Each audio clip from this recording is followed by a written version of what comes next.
E hoje nós queremos falar a respeito do poder da graça na família. Irmãos, eu tenho absoluta certeza que a base de uma igreja forte é uma família forte.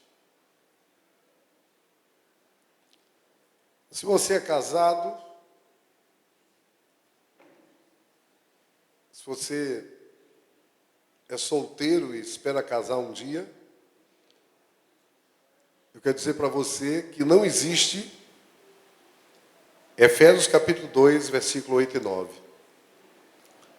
Não existe, irmãos, vida firme com Deus dentro de um lar desajustado. Se você não tem um casamento ajustado, se você não tem uma vida em família ajustada, você nunca vai se ajustar com Deus. Você vai viver uma farsa. Você vai viver um engano, você vai viver um arremedo. Você vai viver algo parecido com o Evangelho, mas que não é Evangelho. Porque não é por nada que Deus fez um homem, e quando Deus fez o homem, Deus fez uma mulher, instituiu uma e diz: crescei, multiplicai, enchei a terra e governai. Mas não pensem vocês que hoje eu vim aqui no espírito de ter uma atitude legalista diante de vocês. Irmãos, toda a vida que eu estou pregando para mim.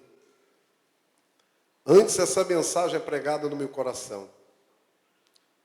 Porque eu e Deus sabemos que eu preciso melhorar muito ainda, em todas as áreas da minha vida. E principalmente dentro da minha casa. Minha esposa está bem aqui e 3 dos meus 5 filhos. Ah, irmãos, tenho que melhorar tanto ainda como esposo e como pai. Mas sexta-feira, ou foi quinta-feira, foi essa semana, eu olhei nos olhos dessa mulher. E eu disse para ela: você é a melhor amiga que eu tenho. Você é a minha melhor amiga.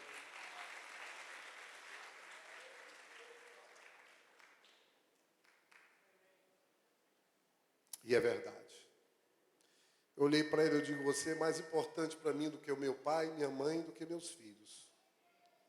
Porque a Bíblia diz: deixa pai e mãe e se unirá à sua esposa. E os filhos passam. Os filhos vão embora. Vão se unir também às suas esposas. Seus maridos. A Rebeca um dia vai casar, a Esté também. Diz a Esté que não quer casar. Eu também disse que não queria casar e casei. Israel vai casar com uma moça muito abençoada, o Pedro e o Lucas. Vão embora, irmãos, os filhos passam. Quem é que vai ficar com o velhinho do lado? Hein, Edinho? Ela. Ou não é? Quem é que vai ficar? Quem é que vai dar papinha, fazer papinha para o velhinho comer? Então, irmãos, uma sociedade forte é uma sociedade feita de famílias ajustadas. Uma igreja forte, que tem testemunho forte, é uma igreja de famílias ajustadas. Não pense vocês que as pessoas perto da casa de vocês não estão olhando para vocês. Não pense vocês que os vizinhos de vocês não estão de olho. Não estão com os ouvidos.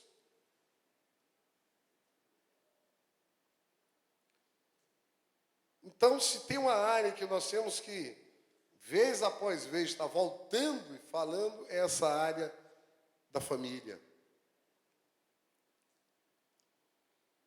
E hoje, o tema dessa mensagem é o poder da graça na família, porque sem a graça ninguém anda. Irmãos, a graça é o combustível dos relacionamentos. Quem não se relaciona na base da graça, quebra relacionamento toda semana. pelo simples fato de que ninguém é perfeito, pelo simples fato de que ninguém vai acertar sempre, pelo simples fato de que você não casou com uma pessoa que nunca vai errar, que nunca vai falhar.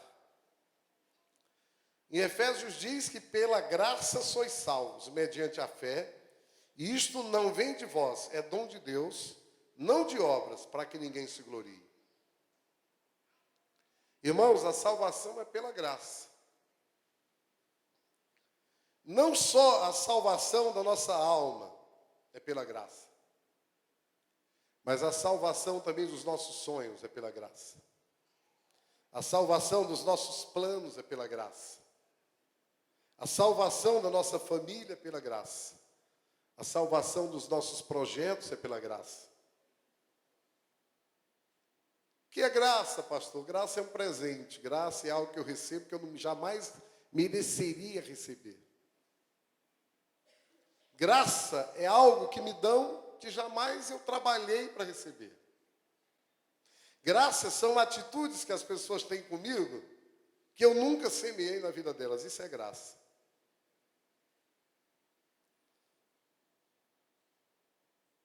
Não é só a salvação da minha alma que eu vou adquirir, Tiago, pela graça.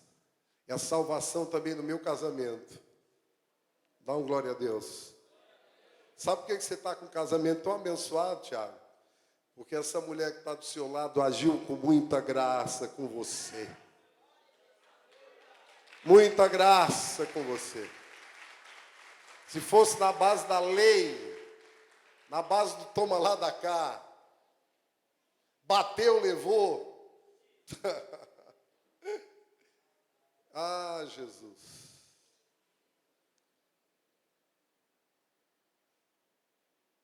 A vida precisa de graça. Nós precisamos nos relacionar na base da graça. Agora eu quero dizer para vocês, irmãos, que a graça é uma grande carência na sociedade moderna.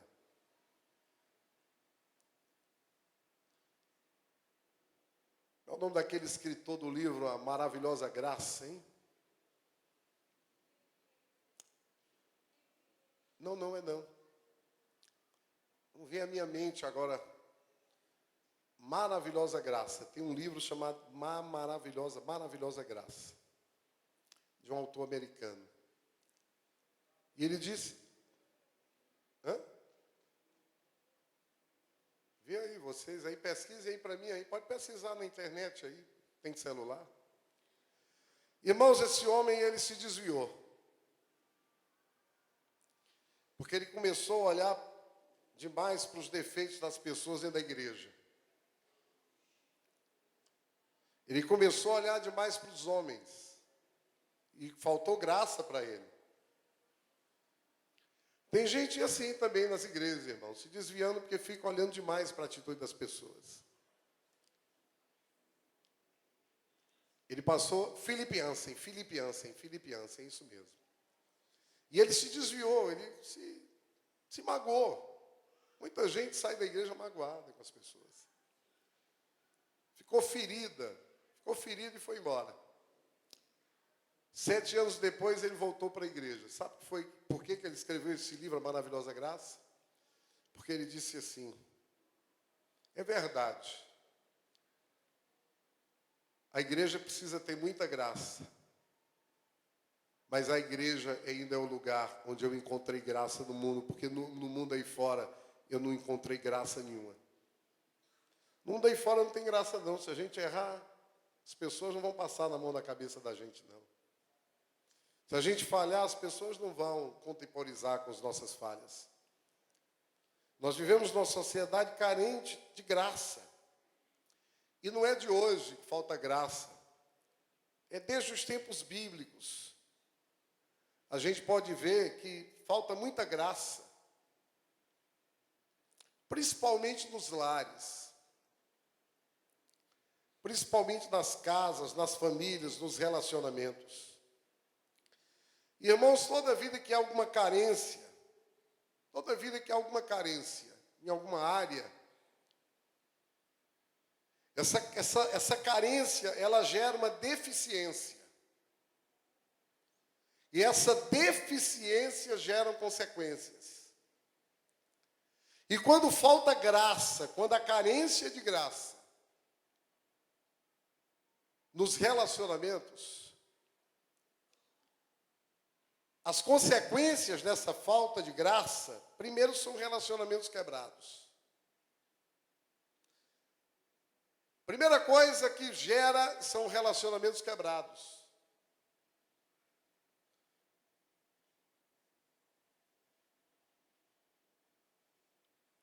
Ora, se eu tenho uma expectativa que você tenha um comportamento comigo e você não tem, eu já estou te abandonando, já estou indo embora.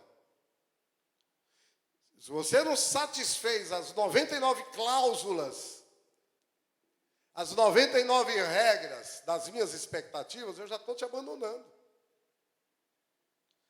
E nós vivemos numa sociedade que abandona as pessoas com muita facilidade. Nós vivemos na era dos descartáveis, irmãos.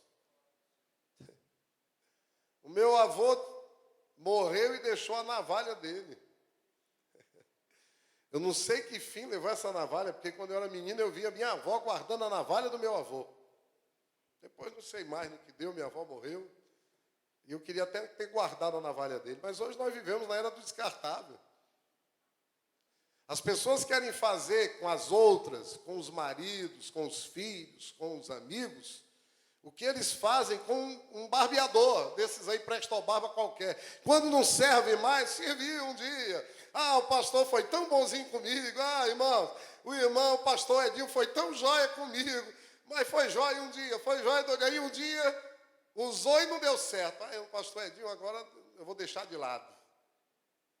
E aí eu saio quebrando relacionamentos, porque as pessoas que outrora, dentro da minha necessidade, da minha visão, me serviam, agora não serve mais. E porque não serve mais, eu vou descartar, eu vou abandonar, eu vou desertar e eu vou deixar de lado. E com isso, irmãos, vai enfraquecendo a família, porque o que tem de pai desertor, de filho desertor e de mãe desertora, está assim, ó.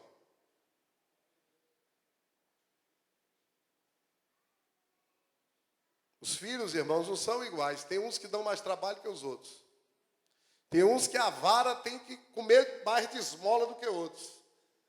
Mas nós não podemos desistir daqueles que dão trabalho. Porque eu tenho aprendido que os mais trabalhosos serão os mais amorosos. Eu tenho aprendido que aqueles que dão mais trabalho, irmãos, serão os que vão dar mais alegrias. E às vezes, pelo nosso imediatismo e pela nossa tendência a nós descartarmos, quebrarmos relacionamentos na primeira situação difícil, é que a gente perde a oportunidade de mais na frente estar gozando de um relacionamento produtivo, maravilhoso, gostoso, harmônico, aleluia! Pastora Angélica pode dar testemunho disso aqui demais. Um dia desse estava dizendo para ela, Angélica, nós já passamos, você já passou comigo tanta coisa. Se você tivesse existido de mim, Angélica, quando eu era adorador do Fortaleza, quando eu estava servindo o capeta, hoje a gente não estava vivendo o que nós estamos vivendo, isso é só o começo, porque o melhor de Deus nós ainda vamos viver.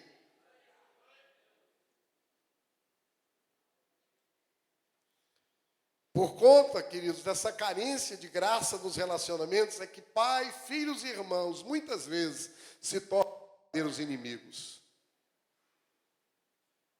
Por falta dessa graça é que essa sociedade está doente e está adoecendo. Não só ela está doente, mas ela consegue contaminar o resto da sociedade e fazer a sociedade toda adoecida.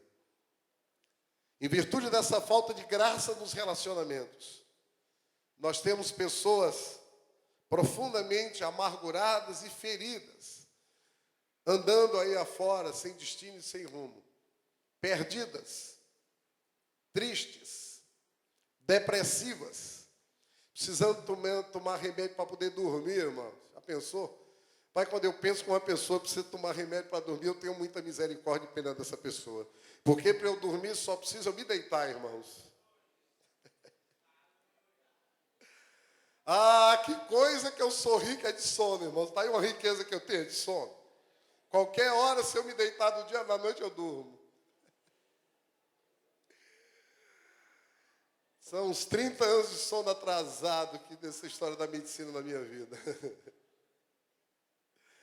Mas tem gente aí tão deprimida, tão triste, tão amargurada, tão perdida, tão ferida, tão mal resolvida, tão abandonada, tão negligenciada, que não tem nem condições de dormir uma noite de sono, queridos. Tem que tomar remédio para poder dormir e remédio para poder acordar.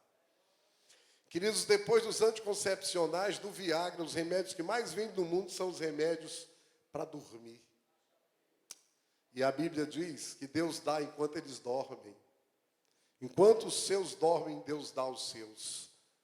A Bíblia diz, em paz me deito, em paz me levanto, porque o Senhor tem cuidado de mim.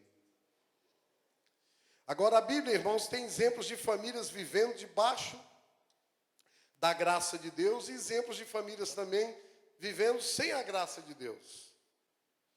E eu queria rapidamente falar a respeito de algumas dessas famílias. E ilustrando uma dessas famílias, falar a respeito de alguns aspectos e de alguns princípios que são importantes nós conhecermos a respeito da graça de Deus na família nessa noite. O primeiro princípio, irmãos, é o seguinte, é que a indiferença é o reflexo de um lar sem graça. A indiferença é o reflexo de um lar sem nenhuma graça.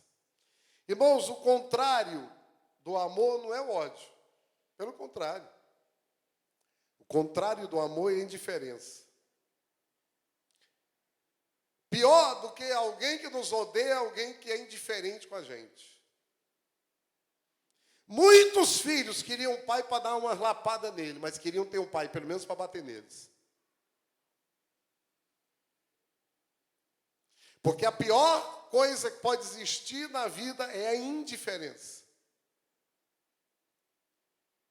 E eu queria ler 2 textos da Bíblia para ilustrar esse princípio. De que a indiferença dentro de um lar, quando dentro de um lar nem há amor nem há ódio, não há mais emoções.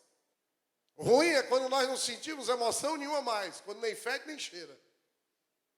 Quando a gente fica indiferente com relação ao esposo, a esposa ao marido, o marido ao pai aos filhos, a mãe aos filhos, os filhos aos pais. Quando há uma indiferença, aí é o fim do poço.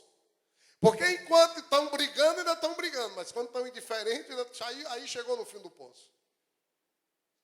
Porque a indiferença é o reflexo de um lar que não tem graça nenhuma.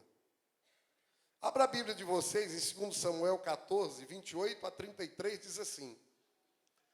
Tendo ficado Absalão 2 anos em Jerusalém, e sem ver a face do rei, mandou ele chamar a Joabe para o enviar ao rei, porém ele não quis vir. Mandou chamá-lo de segunda vez, mas ainda não quis ele vir. Então disse aos seus servos, vede ali o pedaço de campo de Joabe, pegado ao meu, tem cevada nele, ide e metei-lhe fogo. E os servos de Absalão meteram fogo nesse pedaço de campo. Então Joabe se levantou e foi à casa de Absalão e lhe disse, por que meteram fogo os teus servos no pedaço de campo que é meu? Respondeu Absalão a Joabe, mandei chamar-te dizendo, vem cá, para que te envie ao rei e dizer-lhe, para que vinde Jesus. Melhor me for estar ainda lá. Agora, pois, quero ver a face do rei, se há em mim alguma culpa, que me mate. Então Joabe foi ao rei e lhe disse, chamou o rei Absalão, e esse se lhe apresentou e inclinou-se sobre o rosto em terra diante do rei, e o rei beijou Absalão. Mas agora nós vamos para o 18, do mesmo 2 Samuel 31 a 33, que diz assim, 18, 31 a 33 diz assim, chegou o etíope e disse, boas novas ao rei, meu senhor. Hoje o Senhor te vingou do poder de todos os que se levantaram contra ti. Então disse o rei ao etíope, vai bem o jovem Absalão? Respondeu o etíope, sejam como aqueles, os inimigos do rei, meu senhor, e todos os que se levantam contra ti para o mal. Então o rei, profundamente comovido, subiu à sala que estava por cima da porta e chorou.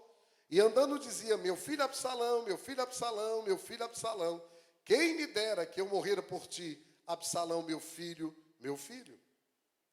Irmãos, eu vou narrar rapidamente essa história para vocês entenderem o contexto desses 2 textos. O contexto desses dois textos fala a respeito de um pai que, por incrível que pareça, ele é conhecido na Bíblia como homem segundo o coração de Deus. E aí mas isso é motivo da gente dar glória a Deus. Por quê? Porque a Bíblia chama a um pai, que por acaso foi o rei Davi, que foi um péssimo pai. Davi foi um péssimo pai. Davi não é um exemplo de pai para mim nem para vocês. Mas Deus chama esse homem de homem segundo o coração de Deus. Então tem jeito para mim, tem jeito para você ainda. Dá uma glória a Deus aí. Ora, se Deus chama Davi defeituoso numa área tão importante, de segundo o coração de Deus, então você pode dar uma glória a Deus essa noite, porque eu estou ministrando a respeito da graça. Aleluia, Jesus. Então tem jeito ainda para mim também. O que aconteceu com esse homem? Ele teve 6 mulheres e 20 filhos. Começa daí a confusão. Aí o que acontece? Ele teve filhos de mulheres diferentes, que ele era o pai, mas as mães eram diferentes. Então ele teve filhos que eram meio-irmãos entre si. E teve um meio-irmão que começou a olhar para uma meia-irmã e se interessou sexualmente pela sua meia-irmã. E não só se interessou sexualmente, como enrolou a menina e possuiu a menina à força. Estuprou a meia-irmã. Essa menina tinha um irmão de pai e de mãe chamado Absalão. E Absalão tomou conhecimento desse fato que aconteceu com a sua irmãzinha. Como bom irmão, ele ficou indignado, como eu também ficaria. Ou você não ficaria se alguém estuprasse a sua irmã? Só que, por acaso, o estuprador era filho do pai dele. Era meio-irmão dele. E aí ele esperou uma atitude do pai, que o pai dele, por acaso, era Davi. Irmãos, sabe o que Davi fez? Nada. Davi não fez nada com o filho que estuprou a irmã. Nada, absolutamente nada. E Absalão ficou esperando a postura do pai. Indiferença. Davi era um pai indiferente, não fez nada. E aí Absalão foi lá e matou o estuprador. E o texto que nós lemos aqui é o seguinte: é que assim como Davi não fez nada com aquele que estuprou a filha, a irmã, Davi também não fez nada com Absalão, que matou o irmão.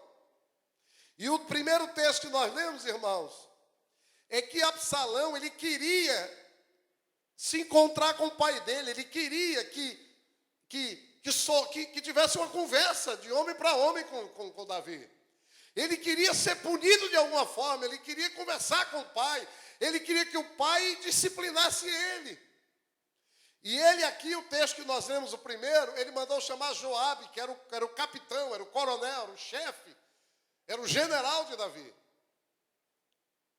E mandou chamar Joabe, e Joabe não foi. Para poder Joabe ir, ele ateou fogo num campo de Joabe. Foi preciso isso acontecer para Joabe ir até Absalão, e através desse encontro Joabe levar Absalão, já pensou? A presença do pai dele. Absalão precisou de um intermediário para poder chegar ao pai. Tamanha era a indiferença daquele pai com relação a um filho, com relação a toda aquela tragédia que estava acontecendo dentro da sua casa. Irmãos, tem muito pai aí com uma tragédia enorme de casa e o cara não está nem aí. Sabe aquela música, tô nem aí, tô nem aí? Tem muito pai indiferente que não está nem aí para as tragédias que acontecem dentro da sua própria casa. E pasme, muitos estão assentados nos bancos das igrejas evangélicas do Brasil. Misericórdia. Sabe o que aconteceu com Absalão? O que acontece com todo filho que tem um pai indiferente? Ele vai morrer. Sabe o que aconteceu com Absalão? O que acontece com todo pai, com todo filho que não tem um pai? presente, ele vai morrer. E foi isso que aconteceu com Absalão. E o que restou para Davi foi para apenas chorar a morte de seu filho. E tem muito pai e mãe aí, irmãos, apenas chorando a morte dos seus filhos. Porque a indiferença, ela na verdade é um sintoma de um lar que não tem a graça nos relacionamentos. Queridos, Davi deu a Absalão o maior inimigo da graça, que é a indiferença. E a indiferença deu a Davi o pior dos seus inimigos, que foi o seu filho Absalão. O pior inimigo que se levantou no reino contra Davi foi Absalão. Porque quando um pai age indiferentemente dentro da sua casa com relação aos seus filhos, o que ele vai colher mais na frente não são filhos, são inimigos. E o maior exemplo que nós temos de um bom pai está em Deus. Deus não é indiferente conosco. Quem pensa que Deus é um tolo, é um bobo, que fica fazendo e acontecendo as barbas dele, achando que não vai acontecer nada, saibam vocês que tudo que o homem plantar, ele vai colher. Nós temos um Deus que é a graça, mas é uma graça atuante, não é uma graça indiferente, é uma graça que desce para tratar com o homem, para razoar com o homem, para tacar o dedo assim na cara dele e dizer, você está errado e você precisa de conserto. Isso também é a graça. A Bíblia diz que Deus nos ama, por isso Ele nos disciplina. E porque Ele não nos disciplina, Ele não nos abandona. Porque pior do que a disciplina é um abandono. Pior do que a ira é a indiferença. Em segundo lugar, a tolerância é a consequência de um lar cheio de graça. Dá um glória a Deus. Eu vou repetir. A tolerância é a consequência de um lar cheio de graça. Onde não há tolerância, meu querido mozinho, não há relacionamento. Você sabe por que você está aqui até hoje? Porque você tem me tolerado. Amém, meu irmão? Você vai ficar até Jesus voltar, porque você vai me tolerar, aleluia, vai me aguentar. Dá um glória a Jesus, irmãos. A tolerância é a consequência de um lar cheio de graça. Aonde há graça, há tolerância. Aonde há graça, você vai tolerar os defeitos dos outros, Paulinho. Mas aonde não há graça, há intolerância. Lucas, capítulo 2, versículo 41 a 52, diz assim: ora, anualmente iam seus pais a Jerusalém para a festa da Páscoa. Quando ele atingiu os 12 anos, subiram a Jerusalém, segundo o costume da festa. Terminados os dias da festa, ao regressarem, permaneceu o menino Jesus em Jerusalém, sem que seus pais o soubessem. Pensando, porém, estar ele entre os companheiros de viagem, foram o caminho de um dia, então passaram a procurá-lo entre os parentes e os conhecidos. E não tendo encontrado, voltaram a Jerusalém à sua procura. 3 dias depois, o acharam no templo, assentado no meio dos doutores, ouvindo-os e interrogando-os. E todos os que ouviam muito se admiravam da sua inteligência e das suas respostas. Logo que seus pais o viram, ficaram maravilhados. E sua mãe lhe disse: filho, por que fizestes assim conosco? Teu pai e eu, aflitos, estamos à tua procura.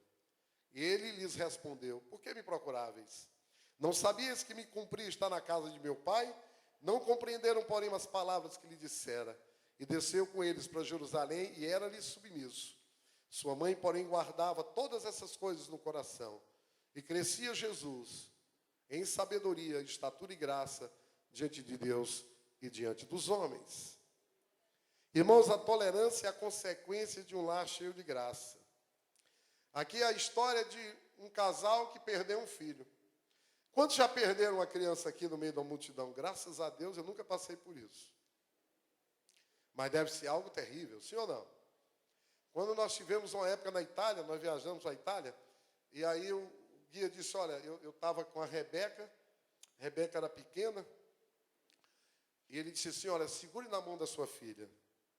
Fique segurado na mão dela. Irmãos, eu segurei, eu acho que eu já estava machucando a mão da Rebeca, porque eu tinha medo de perder a Rebeca. Tinha medo de perder a Rebeca. Mas ali, Esse casal perdeu um filho. Me diz aqui uma coisa, vocês viram aqueles brigando, um acusando o outro? Sim ou não? Nem Maria acusou José, nem José acusou Maria. Eles não ficaram colocando a culpa no outro.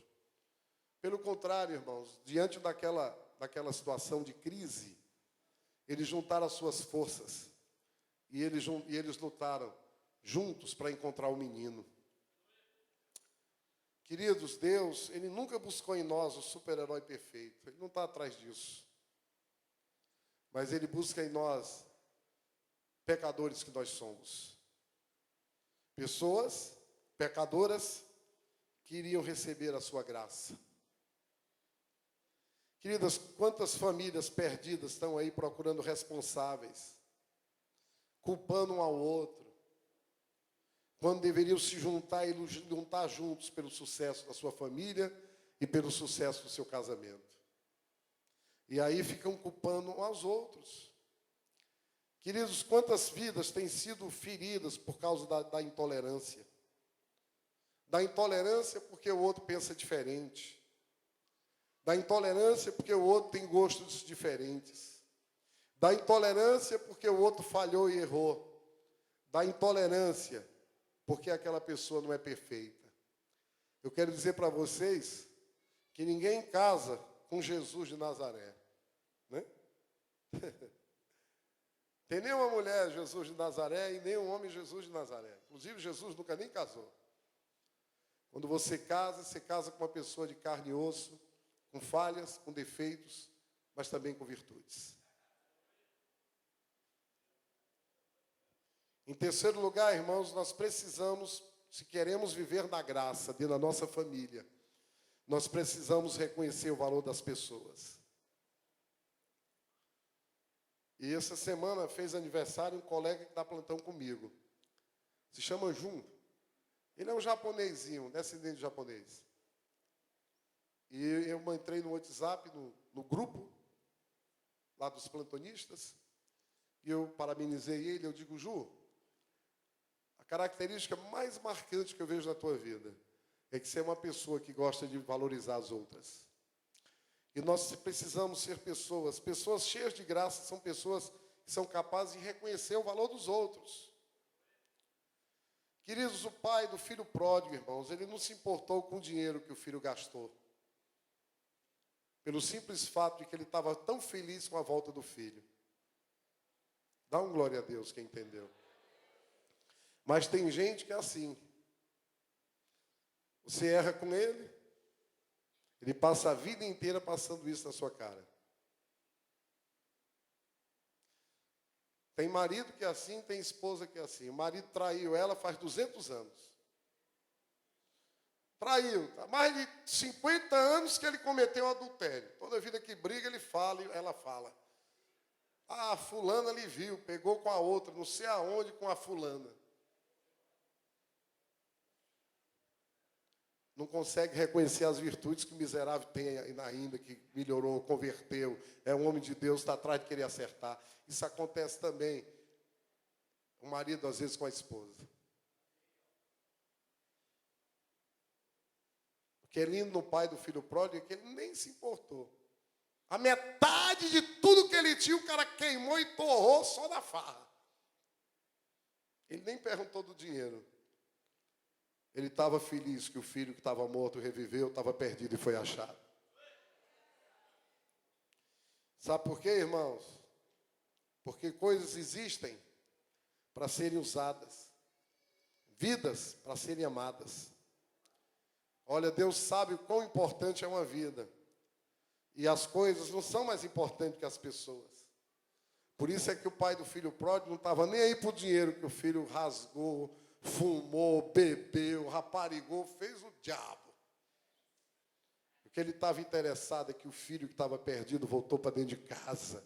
E o que o filho gastou, ele nem se lembrou. E eu quero dizer que a mesma coisa, Deus pensa a meu respeito e ao seu respeito. Não importa o que você fez, não importa como está a tua família, não importa como foi teu passado, importa o que Deus é capaz de fazer hoje e é capaz de fazer no teu futuro e no teu amanhã. Fica tranquilo que Deus está no controle de todas as coisas. Aleluia, glória a Jesus. E hoje à noite, rapidamente, nós vamos aprender o que nós precisamos saber sobre a graça. Primeiro, a graça é um grande desafio, irmãos. Não é fácil a gente ter graça. Porque o homem natural, carnal, não espiritual, é muito difícil ele praticar a graça. É impossível. Uma das grandes características, de um crente ainda carnal, almático, porque a alma faz parte da carne, é que ele tem dificuldade de perdoar. Tem dificuldade de retribuir o mal com o bem. Isso é graça. O mundo é assim, Tiago. Tem um sujeito aí que fez uma tramóia com o meu carro. Tem um amigo meu que está doido para eu entrar com ação contra ele. Eu já falei, a vingança pertence a Deus. Não é a mim. Eu tenho um advogado, se chama Jesus. Eu sou um pastor, sou um cristão, né? Mas para o homem natural é difícil praticar a graça, porque o ser humano é egoísta, irmãos. Só quer para si. Além de egoísta, o pior defeito depois do egoísmo é o orgulho. Mas só através da ação do Espírito Santo. Você quer saber se uma pessoa é cheia do Espírito? É aquela pessoa que é cheia da graça de Deus. Ele é capaz de perdoar, ele é capaz de andar a segunda milha, ele é capaz de dar outra face. A ira dele não se põe nem o sol que sol. A ira dele não dura um segundo. Daqui a pouco ele já está arrependido da raiva, do rancor. Não dorme com rancor no coração. É uma pessoa espiritual, é assim. Porque a maior ação do Espírito de Deus é quando o Espírito de Deus nos conduz ao Espírito de Jesus. E o Espírito de Jesus é o Espírito da graça, do amor, do perdão, do entendimento, do ajuste, da última chance. Irmãos, de 7 anos, você não sabe o que o pastor Dias já passou. Tem algumas pessoas que saem da igreja e voltam. Pastor, eu estou de volta. Eu digo que você nunca saiu. Que você nunca saiu do meu coração e nem do meu pensamento. Queridos, nós devemos buscar e pedir a Deus que nos ajude a sermos canais dessa graça no mundo. Porque o amor é a expressão de uma atitude de graça. Segundo lugar, a graça, ela provém de Deus. Queridos, nós aprendemos a ser graciosos com Deus, porque Ele foi gracioso conosco. E se nós aprendemos com Deus, nós temos que nos relacionar com esse Deus. E quanto mais nós relacionamos com esse Deus, mais nós somos cheios da graça desse Deus, porque Ele nos dá 2 tipos de graça, a graça comum e a graça salvadora. A graça comum, ela foi derramada sobre todas as pessoas, independente de serem fiéis ou não a Deus. A Bíblia diz assim, que Deus faz chover sobre maus e bons, Deus faz o sol se colocar sobre maus e bons. É a graça comum de Deus. Mas a graça salvadora de Deus é concedida só àqueles que se arrependem dos seus pecados e creem em Jesus Cristo como Senhor e Salvador das suas vidas. E pasme o Senhor, e nós não merecemos nenhum e nem outra, mas ela nos é oferecida todos os dias. E eu quero dizer uma coisa agora para você que entrou aqui, porque Jesus mandou eu falar para você. Tem alguém aqui essa noite que está precisando ouvir o que eu vou falar agora, então abre o ouvido, que essa palavra é direto para você, é uma palavra de Deus, rema para a sua vida. Talvez, escutem você, que entrou aqui, que está precisando ouvir isso hoje. A pessoa, na sua casa, de fato, não mereça a sua bondade. Mas se você é um imitador de Deus, dê a sua bondade a essa pessoa ainda essa noite. Terceiro lugar, a graça é fonte de bênção na família. Queridos, quando você age com graça dentro da sua família, com as pessoas da sua casa, a sua casa vai ser uma casa abençoada. Dá um glória a Jesus. Às vezes uma atitude, eu tenho um amigo meu, ele estava brigado com o pai. E ele foi lá e deu um tênis para o pai dele. E aquele tênis que ele deu para o pai não merecia, estava brigado com ele.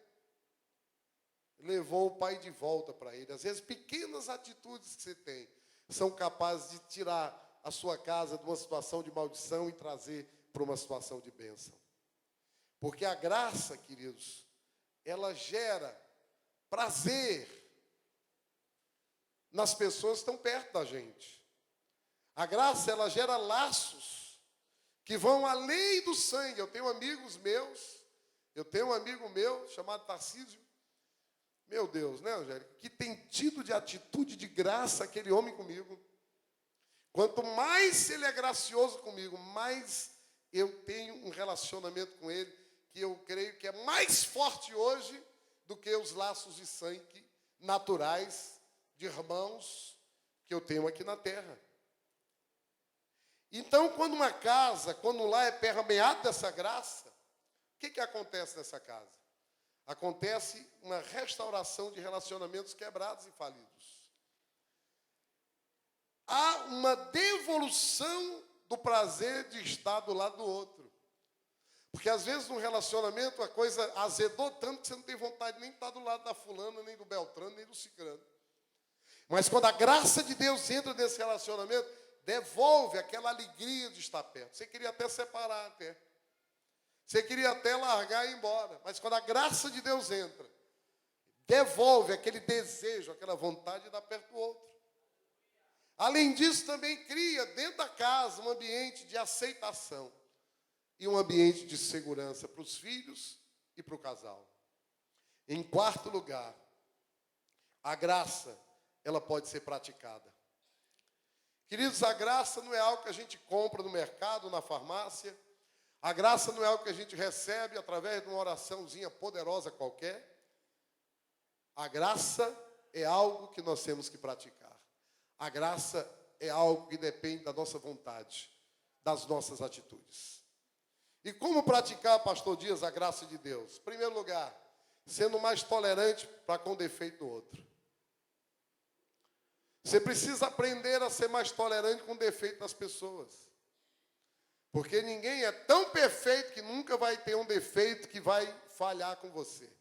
Mas cedo ou mais tarde, essa pessoa vai falhar com você.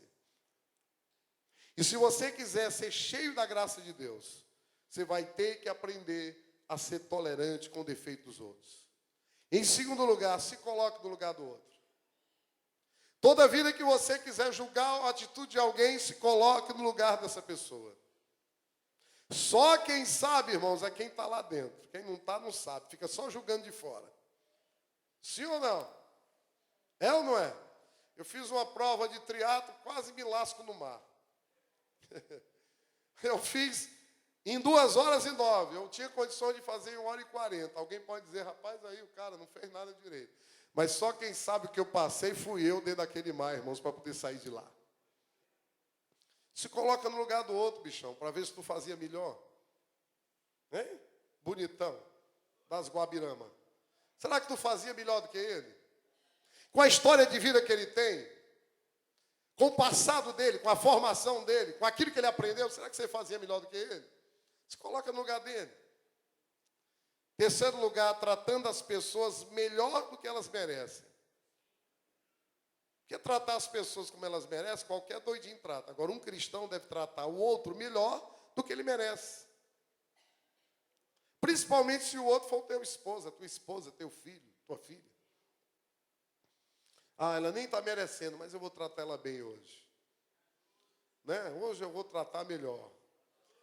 Às vezes eu passo um WhatsApp para a Angélica com uma palavra mais carinhosa, eu digo, o que é que tu está querendo? Ela pergunta, né? Foi que houve contigo hoje. Eu digo, rapaz, é um negócio difícil para a gente agradar, viu? Mas a gente tenta. Já fica desconfiada. Tratando as pessoas melhor do que você espera ser tratado. Trate o outro melhor do que você espera ser tratado. suprindo também a carência do outro, dando sem esperar receber em troca, dando algo de valor sem a pessoa merecer, perdoando mesmo quando o perdão não é solicitado.